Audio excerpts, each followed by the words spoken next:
અને આમાં હવે પાણી જડે એમ નથી, તો શું કરવું જોઈએ કે જેથી પોપટા ભરાવામાં આપને ઓછું નુકસાન જાય અને દાણો પણ નાનો ન રહી જાય?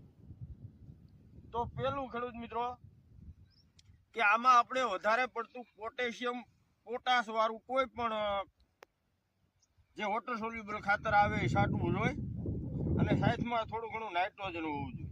તો એમાં બેસ્ટ છે 13-0-45 કે તો એની સાથે શું નાખી શકાય તો કે એની સાથે જે આપણે કેલ્શિયમ બોરોન આવે એ મેં કેલ્શિયમની તમને આગળ આ જ ખેતરમાં માહિતી આપી હતી કે એનાથી શું ફાયદા થઈ શકે એ તમને હું આજ લાઈવ બધું બતાવીશ, તો જોડાયેલા રહેજો. ખેડૂત મિત્રો, એમાં એવું થતું હોય કે જ્યારે આપણા શૈણામાં પોપટા બનતા હોય ત્યારે શૈણાને વધારે ખોરાક યાને વધારે માઇક્રોમીટરની જરૂર પડે. હું હર વિડીયોમાં તમને કહેતો હોય કે જ્યારે આપણે શૈણાની ડાયર આ રીતે હાલતી હોય ખેડૂત મિત્રો, ત્યારે એને વધારે પોષક તત્વોની જરૂર પડે, જેમ કે માઇક્રોન્યુટ્રન્ટની.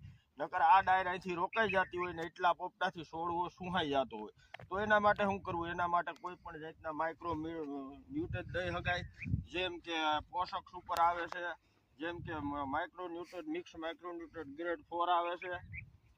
બીજા આવા ઘણા પણ કોઈ પણ પછી એક ખેડૂત મિત્રો બહુ સારું આવે છે જે મની બેગના નામથી ખેડૂતમાં પ્રખ્યાત છે.